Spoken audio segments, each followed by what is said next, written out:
Benjamin Franklin said, "The greatest good you can do for another is not just to share your riches, but to reveal to them their own."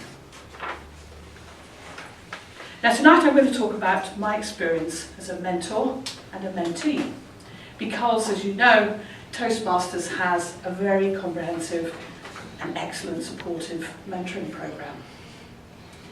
Now I've had a lot of experience both as a mentor and a mentee, but the experience I'm going to talk about in terms of being a mentee was when I was president of Maidenhead Speakers. Now, I thought I'd been president before and I knew what I was doing, but I was very fortunate to have the help and support of two mentors, Helen and Amanda. Some of you will know Amanda. And what they both did for me was they revealed to me some of my riches in terms of developing a club as a president.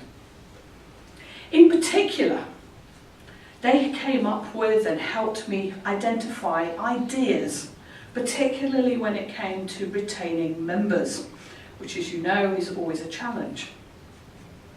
The second thing they did for me was act as a sounding board for when I had to do a presentation about my goals for Maidenhead Speakers as a club.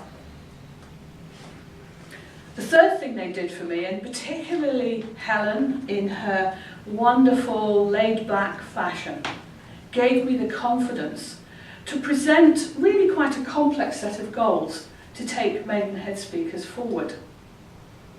I was reminded particularly as we sat in Amanda's lounge, sipping tea and eating some of the wonderful biscuits that she'd made for us, the three of us, to share, that one of the things she said to me is that if you're going to speak to the club as president, what you need to do is channel your passion. And that stayed with me because it's something I find quite difficult to do. The second experience I want to talk about was when I was a mentor. And I've mentored quite a lot of members in Toastmasters over the years, but one in particular always jumped out at me, and that is a young man called Darren. Darren was a fairly confident speaker, but what he had trouble with was actually containing all of his enthusiasm when it came to speaking. Now, if I tell you he was a counsellor, you'll have some idea as to just how enthusiastic he could be about some of the topics that he was dealing with. I know at least one of you is here as a counsellor. And he was amazing to work with. I thought, when I first met him, I'm not going to be able to help this guy. But I learned three things as a mentor that improved what I was doing. The first thing is I learned to listen. Now, I'm one of those people who likes to tell people what to do. I'm really good at it.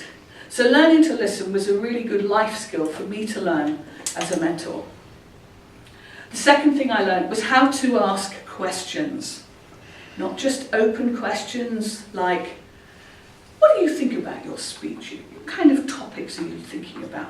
But also to ask probing questions when he avoided answering some of the open questions I gave him. For example, when are you going to finish writing your speech?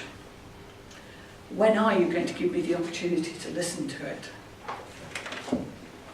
The third thing I learned from mentoring Darren was that sometimes it's the small little things that you don't think are of any great consequence that will help him or her to actually move forward as a mentee, to build their confidence and to take what they're doing forward as a speaker. Sadly, Darren didn't stay with Toastmasters. He didn't stay long enough to really complete his competent communicator. However, 18 months later, he was elected the youngest ever mayor of High Wycombe. And in his inauguration speech, he said that one of the things that had made all the difference to him as a speaker and as an orator was belonging to Toastmasters and having a mentor.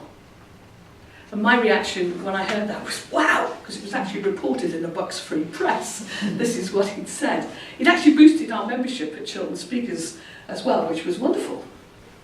So if you think you can't be a mentor, I urge you to think again.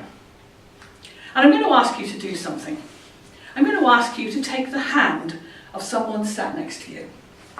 You can take 2 hands or just 1 hand. Well, you should do that.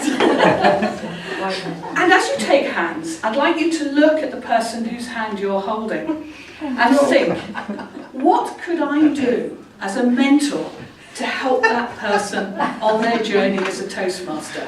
And I'd like to leave you with this thought from Audrey Hepburn. You have 2 hands. One to help yourself, and the second hand to help others. So if you're interested in becoming a mentor, it's really easy. All you have to do is talk to Hera. Fellow Toastmasters, thank you.